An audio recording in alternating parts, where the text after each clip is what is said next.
manhã com a gloriosa paz de nosso Senhor e Salvador Jesus Cristo. Sou o pastor Jorge de Oliveira Inácio. Estou falando aqui do interior do templo da Assembleia de Deus, localizada no município de Baixo Guandu, aqui no centro. É uma alegria para nós, mais uma vez, nesta manhã, estarmos junto com vocês para nós estudarmos a mais uma lição da palavra do Senhor, algo que efetivamente vai fazer bem a nossa alma. Hoje estamos na segunda lição e vamos estudar sobre o reino dividido, Jeroboão e Roboão. A leitura da palavra de Deus está em 1 Reis, no capítulo 12, verso 1, 10, 13, 14 e de 26 a 29. 10, 13, 14, 26 a 29.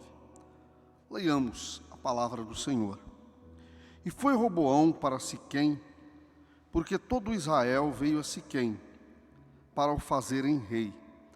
Sucedeu, pois, que, ouvindo-o Jeroboão, filho de Nebate, estando ainda no Egito, porque fugira de diante do rei Salomão, e habitava Jeroboão no Egito, enviaram e o mandaram chamar, e Jeroboão e toda a congregação de Israel vieram e falaram a Roboão, dizendo: Teu pai agravou o nosso jugo.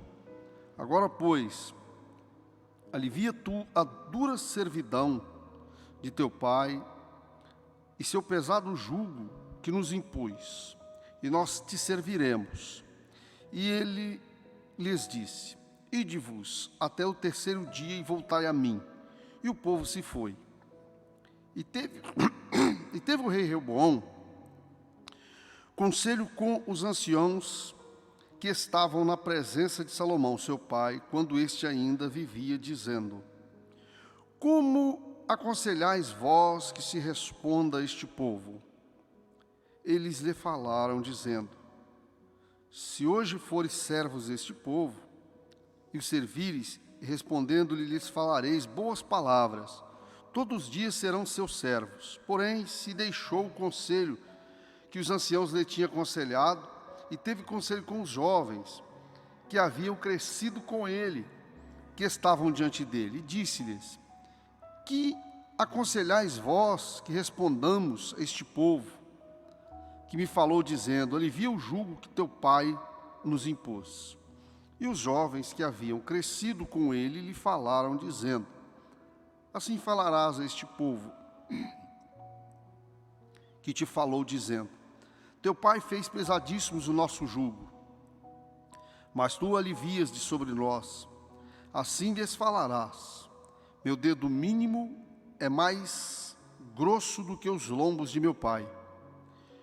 E o rei respondeu ao povo duramente, porque deixara o conselho dos anciãos, lhe haviam aconselhado. E lhe falou conforme o conselho dos jovens, dizendo: Meu pai agravou o vosso jugo, porém eu ainda aumentarei o vosso jugo. Meu pai vos castigou com açoites, porém vos castigarei com escorpiões. E disse Jeroboão ao seu coração: Agora tornará o reino à casa de Davi.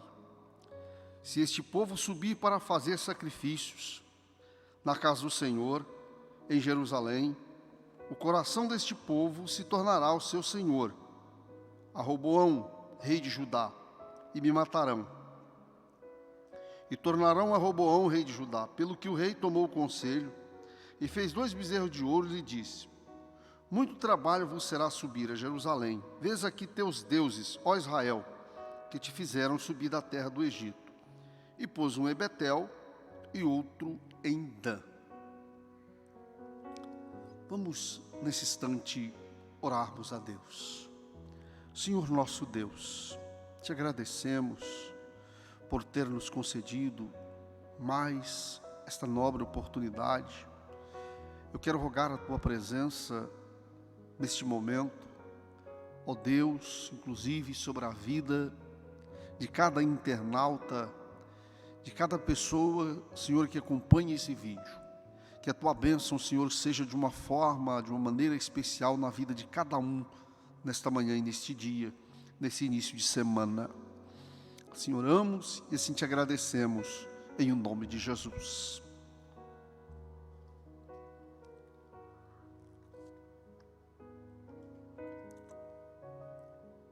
Pois bem, a lição de hoje, ela fala o seguinte: após a morte de Salomão, em 931 a.C., seu filho subiu ao trono, conforme está escrito em 1 Reis, capítulo 11, verso 43. Ele foi o principal responsável pela divisão do reino em duas partes, o reino do norte e o reino do sul. A fatídica histórica da insensatez desse rei nos mostrará as consequências de uma má decisão. Essa história nos ensina a dependermos cada vez mais de Deus em momentos que tomamos decisões importantes em nossas vidas. Veremos no curso desta aula as causas da cisão, da separação do reino, os erros de Reoboão e o reinado e a idolatria de Jeroboão. Veja bem, quero te chamar a atenção para uma coisa muito importante diante dessa palavra. Estava meditando nela e chegava à seguinte conclusão: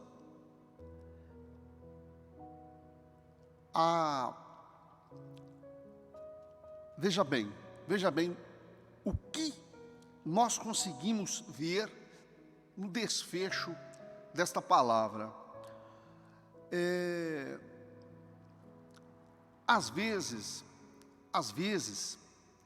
não conseguimos entender certas coisas, mas na verdade tudo parte da própria ação do ser humano, correto? Porque eu devo te dizer o seguinte, Salomão foi um homem que teve uma experiência ímpar. Salomão não é diferente de nenhum outro homem, mas ele teve a oportunidade de ter com Deus, ou seja, Deus apareceu nos seus sonhos, Deus apareceu para ele. Notem bem que o que eu vou falar aqui, eu não estou fazendo, não tem nada a ver com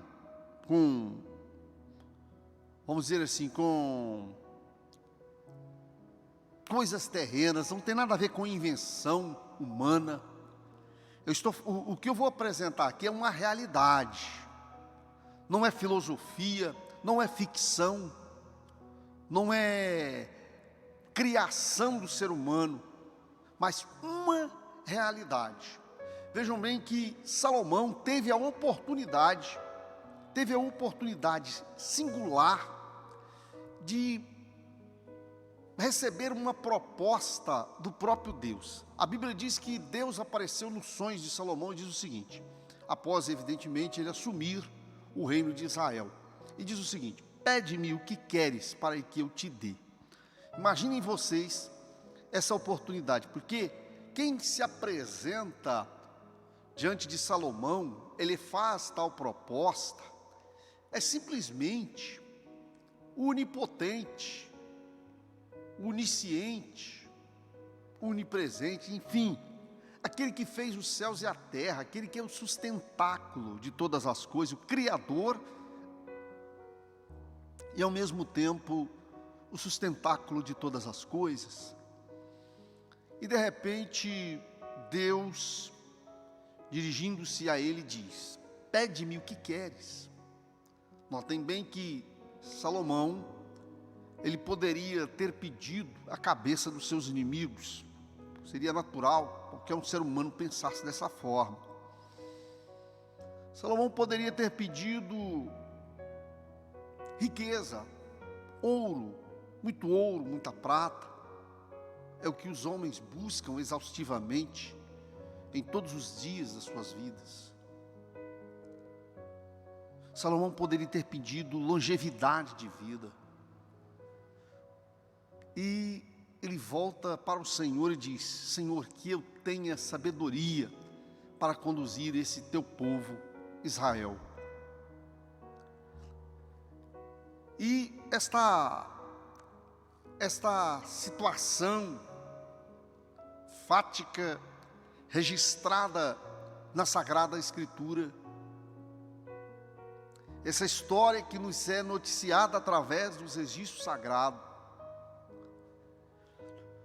nos informa que este homem, ao fazer esse pedido, Deus lhe concedeu, notem bem, o Deus Criador dos céus e da terra lhe concedeu, de tal forma que as Escrituras diz que antes e nem depois de Salomão houve alguém tão sábio quanto a Salomão.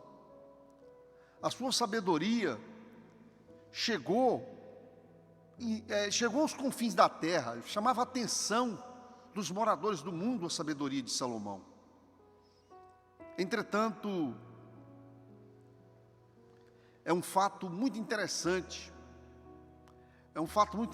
algo que eu costumo dizer sempre, essa dura realidade, que é possível, olhem bem, é possível alguém estar numa mesa farta, uma mesa repleta de pão e morrer de fome. Olha só, que paradoxo. Alguém pode estar com uma mesa, estar sentada uma mesa repleta de pão e morrer de fome. Porque o desfecho, o paradoxal desfecho na vida de Salomão e dos seus filhos revelam essa realidade, correto? Revelam essa realidade. Pois, afinal de contas, ele pediu a Deus sabedoria e Deus lhe concedeu sabedoria. Era exatamente algo que ele precisava para que pudesse ser efetivamente bem realizado no exercício do seu ministério. Pois bem, Salomão, ao assumir o trono, o que ele fez? Salomão, ele dedicou a alianças externas, fez aliança com os povos vizinhos, aqueles que poderiam realizar uma guerra contra ele, contra Israel. Esse negócio aqui teve dois resultados. Essas alianças que ele fez com os povos, com os reis, trouxe dois resultados, um positivo e um negativo. O positivo é o seguinte, é que Salomão não precisou dedicar a guerra. Salomão não precisou de dedicar a guerra. Se ele não precisou dedicar a guerra, isso prova que durante o seu reinado foi um reinado de paz, sem regra. E qual a dinâmica desse negócio? Se ele não precisa dedicar às guerras, ele não precisou de investir no exército, ele não precisou de comprar armas, ele não tinha despesa nesta área, entendeu? Nem de montar estratégia de guerras, de batalhas. Com isso, lhe sobrou tempo, essa é a parte positiva, lhe sobrou tempo para que ele pudesse dedicar, por exemplo, vamos dizer assim, ao crescimento do Estado, né? Do crescimento do Estado, a proteção, o crescimento do Estado, do Estado de Israel. E, veja só, agora, qual é o lado negativo? O lado negativo é que a palavra de Deus diz o seguinte, que as más conversações corrompem os bons costumes. Existe um brocádio popular, desde criança que eu ouço falar algo a respeito, em que as pessoas conhecem muito bem, todos conhecem esses ditados, não é? Diga-me com quem andas, que eu te direi quem és. O que é isso? O que nós queremos aqui enfatizar? Nós queremos enfatizar essa natureza da interação. Interação. Quer dizer, quando alguém interage com outra pessoa, com outro alguém, a tendência é de que haja transferências de costumes, enfim, um influencia o outro. Haverá, de um certo modo, influência entre as partes. Essa aqui é exatamente o ponto negativo dessas alianças externas que fez Salomão, pois nós conhecemos muito bem a história desse monarca, que no final da sua vida, em função das mulheres pagãs que ele teve, fez com que ele viesse se dobrar diante de ídolos, contrariando o que o seu pai lhe ensinou e contrariando a palavra de Deus. Quer dizer, esse desfecho negativo é uma consequência dessa interação. É uma consequência dessa interação. E aqui,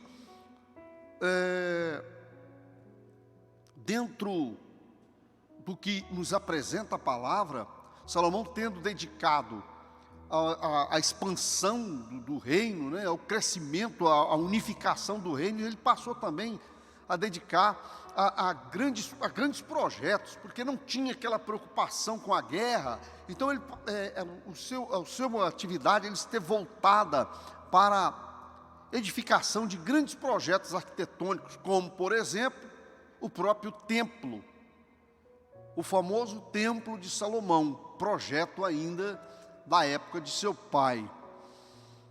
Quer dizer, para fazer o templo, para construir o templo, para construir outros projetos, né, em Israel, o que ele ia precisar? Como toda obra pública, nós sabemos que os recursos, as verbas que irão custear uma obra pública, ela não sai da torneira, ela não vem de Marte, ela não vem de qualquer outro planeta, ela vem do contribuinte. É o contribuinte que paga, que financia, que paga essa obra pública que o Estado faz. Seja ela uma praça, seja um edifício, seja qualquer coisa nesse sentido, quem vai pagar essa obra é o povo, é o cidadão, é o trabalhador. E lá em Israel não seria diferente. O que Salomão faz para que ele pudesse implementar essas obras? A consequência direta desse negócio foi aumentar as taxas tributárias, aumentar os impostos. Por conseguinte, aumentaria a arrecadação. E isso sem dúvida alguma, trouxe uma insatisfação na vida do povo, a altas cargas tributárias, para que ele tivesse recurso financeiro para custear todos os seus projetos. Mas para se fazer, o Estado para executar obras públicas, não depende apenas de recursos financeiros, de verbas, mas depende também de mão de obra.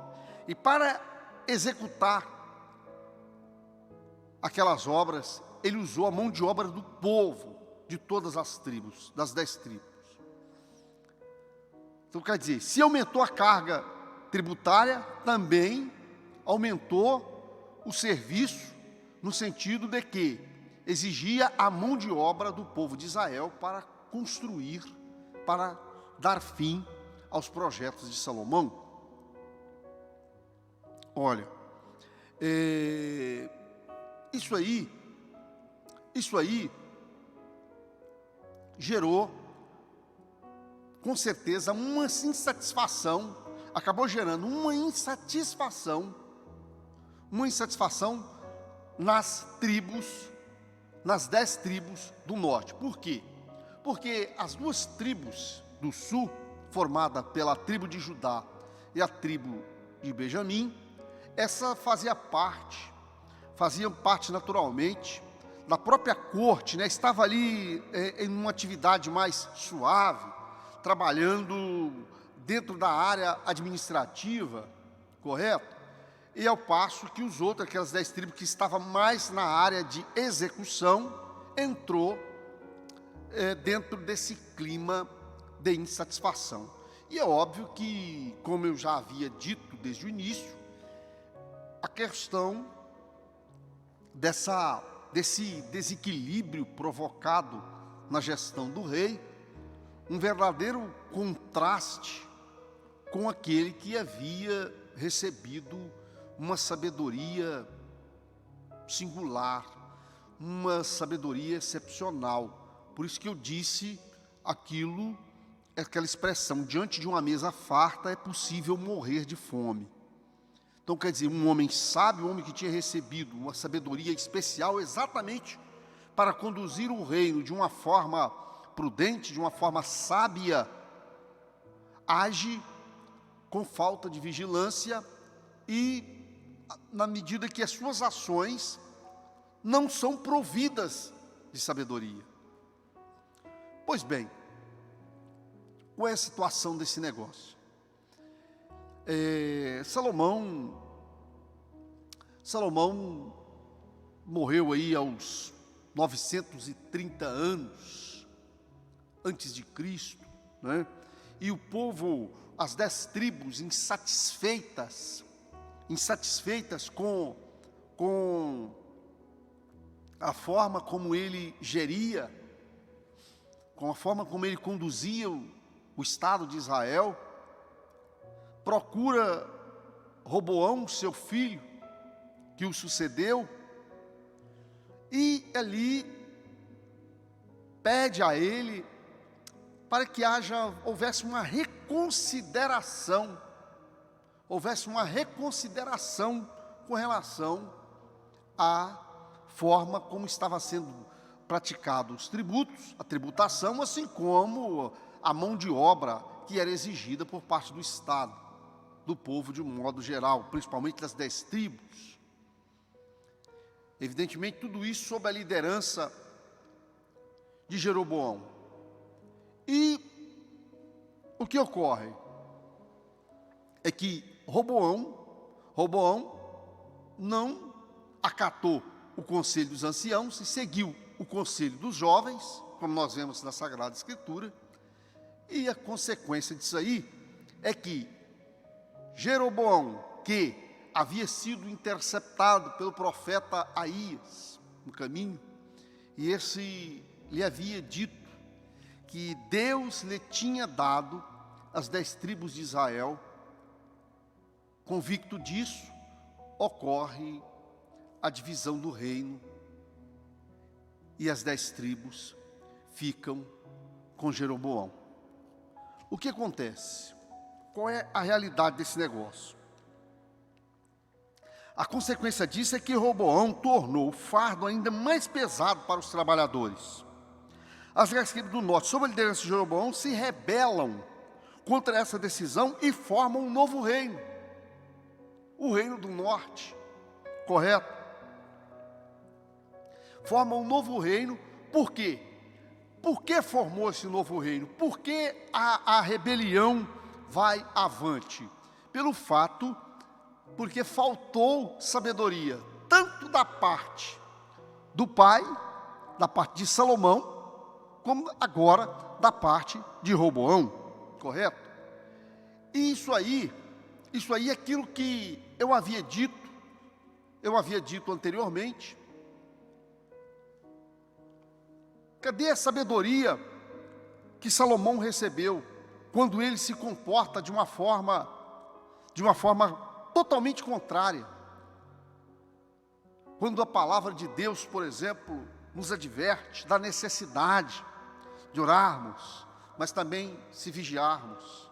Às vezes, a falta de vigilância, a falta de qualquer uma situação nesse sentido pode comprometer totalmente uma realização, um projeto, um sonho que de um certo modo venha a se realizar.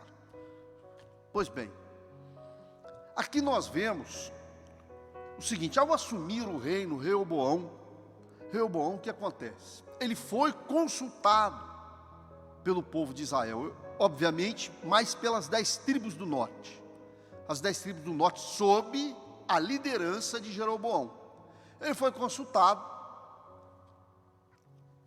se havia, para que ele viesse a reconsiderar a forma como estava sendo tratado o contribuinte. E diante dessa dificuldade, é natural que isso aconteça, alguém te faz uma pergunta e na hora de tomar uma decisão, se fique sem resposta, e ele vai buscar o conselho, ele vai buscar conselhos. Interessante que ele se dirigiu primeiro aos anciãos, dirige aos anciãos e consulta os anciãos, depois ele consulta os jovens.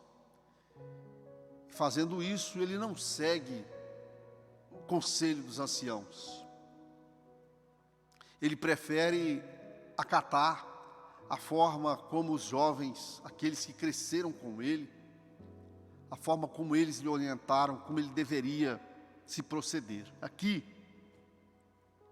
uma atitude totalmente desprovida de prudência, porque é óbvio que os anciãos tinham experiência vivida, eles sabiam o que estavam falando. É importante ressaltar que não estou, evidentemente, não estou tirando o mérito, não estou falando que alguém jovem não tenha capacidade. Eu não estou dizendo que um jovem não tenha condições de representar alguém com eficácia, de uma forma correta, mas eu estou dizendo que uma pessoa, depois que ela é bem vivida em determinada área, a tendência é que o tempo lhe traga experiência, porque tem coisas que só se aprende com experiência, tem coisas que só se aprende vivendo aquilo, e é óbvio que o conselho de um idoso, ele tem que ser respeitado, ele deve ter um peso maior do que o conselho de uma pessoa mais nova, dependendo principalmente do assunto a que se está tratando. E nesse caso, ele ouvindo o conselho dos jovens, a tendência é que, o que aconteceu? Ele vai e, ao invés de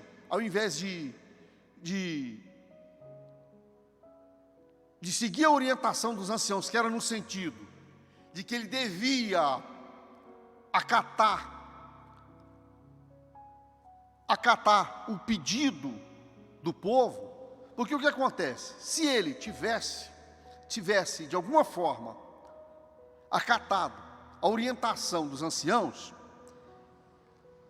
no sentido de aplicar aquilo na vida prática, o povo, o seguinte: quanto à arrecadação, talvez fosse diminuída, não arrecadasse tanto o quanto ele arrecadaria no arroxo tributário. Mas, em contrapartida, ele teria o quê? Um atenuante, porque isso, de alguma forma, iria placar os ânimos daquelas pessoas que estavam ali, de um certo modo, eu poderia dizer até amotinadas, não é mesmo? Porque isso, a conversa é igual um fermento, a conversa negativa, ela é igual um fermento, ela vai, aquela política contrária, né? Aquela política contrária, aquela coisa, aquela oposição, ela vai crescendo, e vai contagiando outros, e vai ganhando corpo. E se ele tivesse feito isso, seguida a orientação, evidentemente, dos anciãos, ele teria cortado, aplacado a fúria desse mal. Teria, talvez, quem sabe, diminuído, dado uma freada nas suas construções, mas teria conservado o reino. Mas não fez, exatamente fez o contrário. E consequência do seu ato foi que ele acabou perdendo o reino. Pelo menos 10 tribos saem do seu domínio e ele fica apenas com Judá e Benjamim. As 10 tribos vai ficar sob domínio de Jeroboão. Isso é uma consequência da sua má escolha, da sua falta de prudência, da sua falta de vigilância, inserindo naquele fato que eu disse, que a palavra de Deus nos afirma e nos atesta que as más conversações corrompem os bons costumes, correto? A interação, quer dizer, se ele tivesse interagido com os anciãos, o resultado poderia ter sido outro, mas ele acatou a orientação jovial, e essa foi definitiva para lhe proporcionar esse resultado nefasto, correto?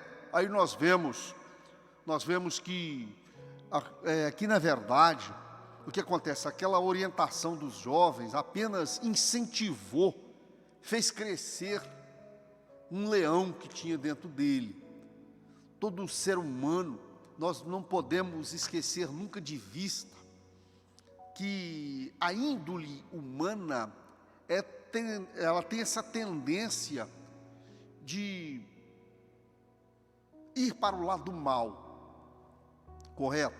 E, na verdade, aqueles conselhos apenas despertou, fez com que o seu orgulho se tornasse maior, quando ele, na forma como ele expressa para o povo, quando ele fala que o seu dedo mindinho seria maior do que os lombos de seu pai, quando ele fala que se o pai dele os castigou com aquele fardo, ele ia castigar com escorpiões.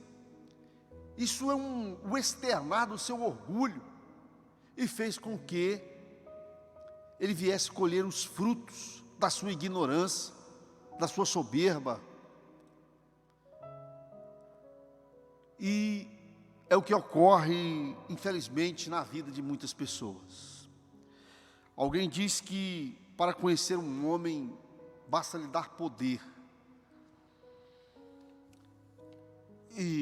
Só que aqueles que recebem poder também perdem, correto?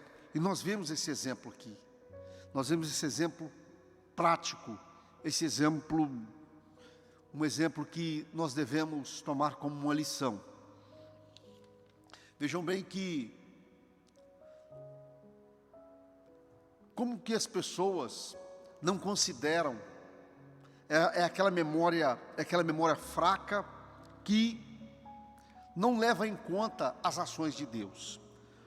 Primeiro, Salomão, como nós estamos dizendo, a palavra de Deus nos afirma, ele teve o privilégio de ter Deus aparecer para ele e lhe fazer uma proposta. E, inicialmente, ele pensando no bem de Israel, da forma como haveria de conduzir aquele povo, ele pede a Deus sabedoria, e Deus lhe concede sabedoria, e lhe concede aquilo que ele não pediu. Deus lhe concede riqueza, Deus lhe concede saúde, Deus lhe concede muitas coisas que qualquer um homem gostaria de ter. Mas, de repente, e não obstante a forma como ele foi instruído desde a sua infância, parece que tudo aquilo vai para o mar de esquecimento rapidamente e passa-se a aplicar o seu coração de forma inadequada e contrariando a própria palavra de Deus, a lei de Deus. isso não é uma realidade diferente em nossos dias, correto? Isso não é uma realidade diferente na vida dos homens de um modo geral. A mesma coisa foi com relação a Reoboão. E por que não? Ora, se o profeta Aías encontra com Jeroboão, ele diz o seguinte: quando o profeta Aías encontra com Jeroboão, o profeta Aías rasga a roupa dele em 12 partes.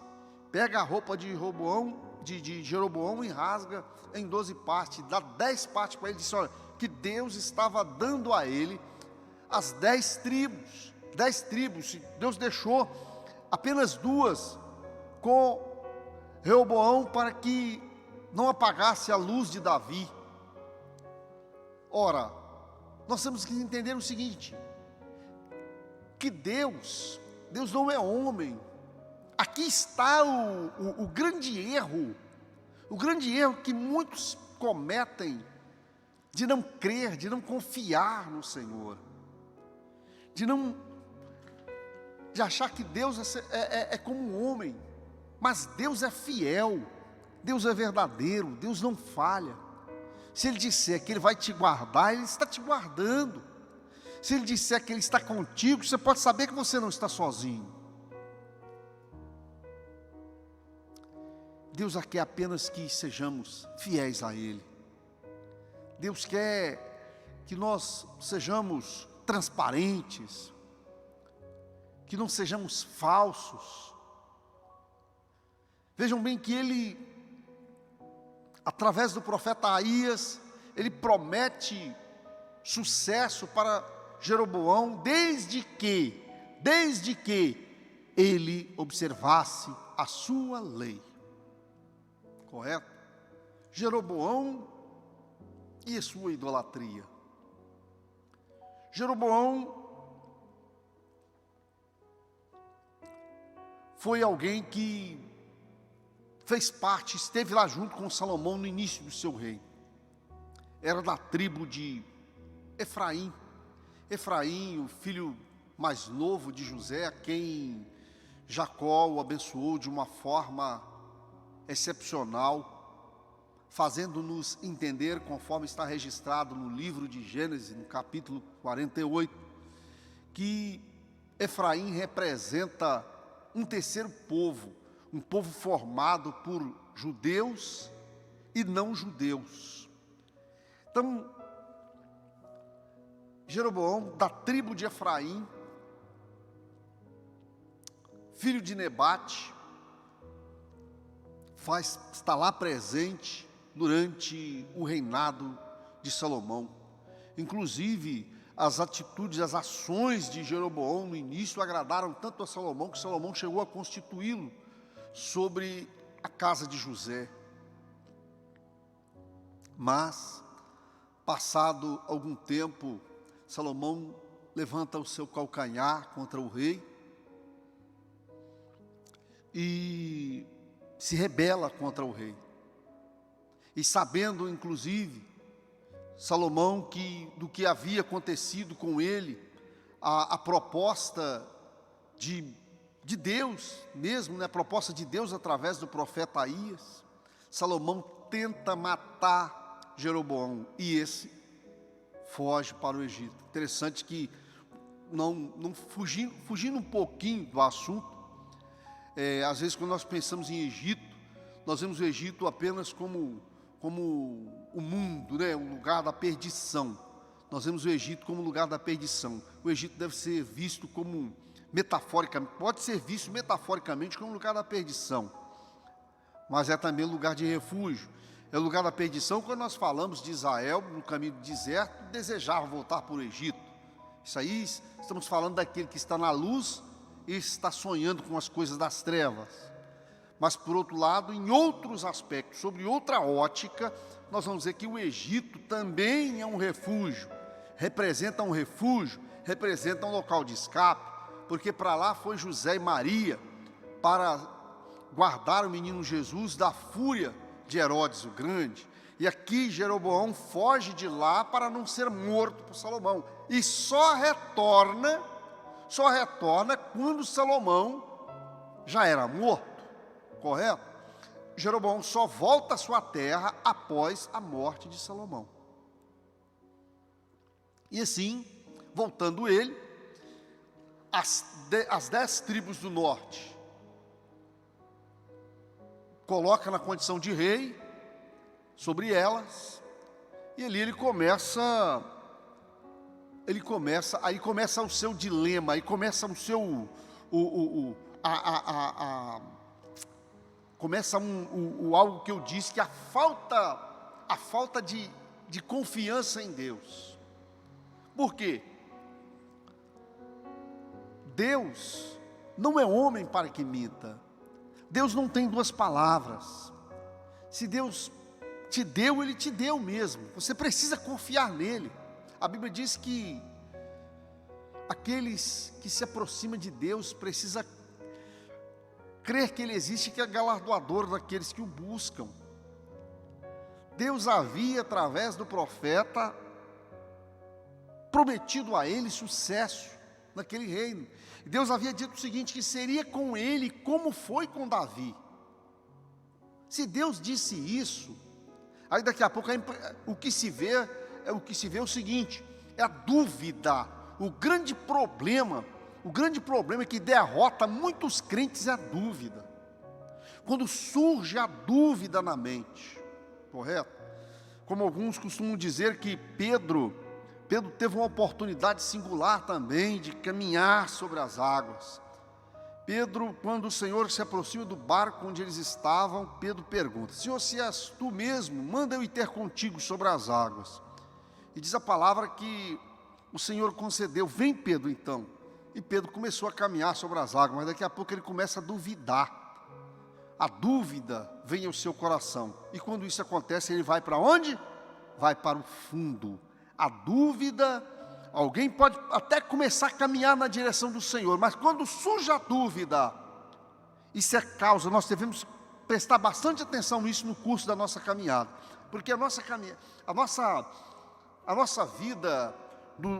vida espiritual é uma caminhada porque na terra dos viventes nós somos apenas forasteiros, peregrinos. Nós sabemos que o nosso descanso não é aqui, a nossa pátria não é aqui, a nossa pátria é no céu. O Senhor já preparou um lugar para nós, diz as Escrituras, já está preparado. E se caminhamos, evidentemente, nessa caminhada, não quero dizer que não venha surgir dúvidas, não quero dizer que às vezes, diante de algumas incógnitas que naturalmente acontecem em nossas vidas, não venhamos titubear. Mas Deus não vai, o que eu quero dizer nesta manhã, que Deus não vai te desprezar pelo fato que uma dúvida venha surgir diante de você. Mas, por outro lado, você tem que ter a sabedoria e o bom senso de fazer uma avaliação e quando surgir essa dúvida, você pedir socorro a Deus. Para quê que você vai pedir socorro a Deus? No exemplo de Pedro, socorre-me, Senhor, para você não ir para o fundo. Porque se você não pedir socorro a Deus, na hora que surge a dúvida na sua vida, a tendência é você ir para o fundo. Você vai se afundar e pode ser que você não tenha mais condições de se levantar. Não foi, porventura, o que aconteceu com Jeroboão? A dúvida surgiu na vida dele. A dúvida surgiu durante o seu reinado. A dúvida de quê? Duvidou de Deus, porque Deus havia prometido que ele teria, sem dúvida alguma, um reinado de sucesso, desde que fosse fiel ao Senhor. Mas agora, o que acontece? Lá vai muito bem. Aí chega aquelas épocas das festas em que o povo deveria ir a Jerusalém. O povo estava acostumado a ir a Jerusalém para adorar. Havia as festas das peregrinações, a Páscoa, por exemplo, Yom Kippur. Yom Kippur é uma das festas que, um momento em que todos vão a Jerusalém. Aí vem Satanás, começa a colocar a dúvida no coração dele. Epa, peraí.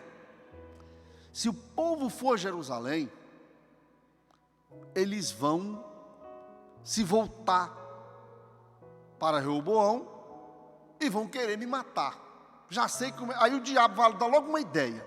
Quando surge a dúvida, se a pessoa não pede o socorro do Senhor, Satanás logo vai dar uma ideia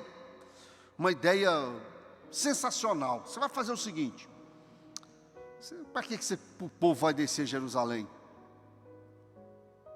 Faz o seguinte: pega um bezerro de ouro, coloca 2 bezerros de ouro, um em Dan e outro em Betel, e diz ao povo: para que descer Jerusalém? Para que descer Jerusalém para adorar?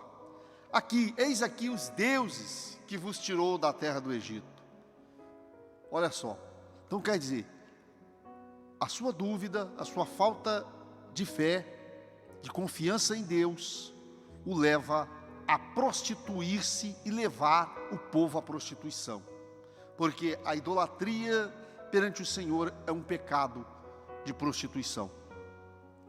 E aqui nós vemos que esta é a causa da sua derrota. Inclusive, todos aqueles reis que sucederam a Jeroboão, todos eles entraram pelo mesmo caminho. A Escritura é taxativa em dizer que eles também seguiram o caminho de Jeroboão, filho de Nebate, aquele que fez Israel tropeçar, curvando-se diante de deuses estranhos, dos ídolos mudos. E isso nós devemos tomar como lição, que a derrota, ela vem pela falta de não confiar no Senhor, correto? Aqueles que confiam no Senhor, quando diz a palavra, como os montes de Sião, que não se abalam. Quer dizer, quando se diz não se abalam, é porque surgem situações capazes de abalar. Na nossa caminhada, nem tudo é flores. Na nossa caminhada tem flores? Tem. Mas tem espinhos também. Na nossa caminhada tem sorrisos, tem alegria, mas tem tristeza. Tem hora de sorrir e tem hora de chorar.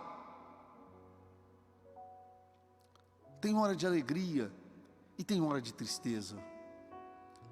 Então, quer dizer, existem abalos. Existem situações capazes de nos desequilibrar, mas o que nós devemos fazer? Nós devemos confiar no Senhor.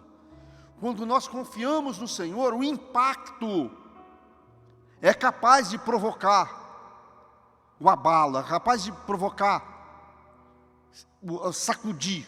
Só que tem um detalhe: nós permanecemos firmes, porque o Senhor nos sustenta, correto? Se ele tivesse confiado no Senhor, certamente não seria abalado com essa proposta negativa.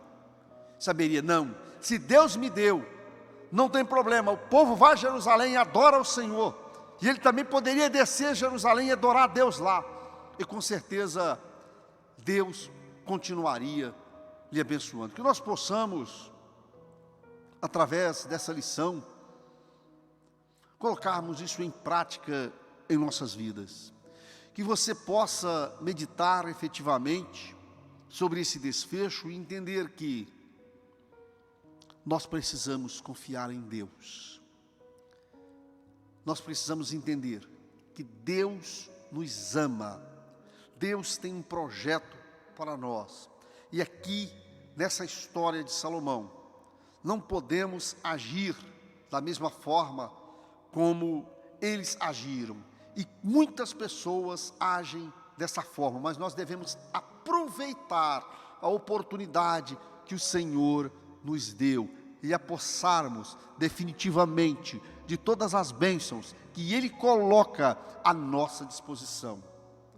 Deus tem o prazer de nos abençoar. Eu me lembro de um determinado pastor que ele usava dizer o seguinte: você não precisa se preocupar em pedir as coisas a Deus, porque Deus não se desgasta. Não é o caso, por exemplo, de você pedir a Deus uma bênção e você recebeu, você achar que agora, peraí, o Senhor me deu essa bênção, eu não posso mais pedir bênção a Deus, porque Ele já me deu essa, que Deus vai se enfadar de mim.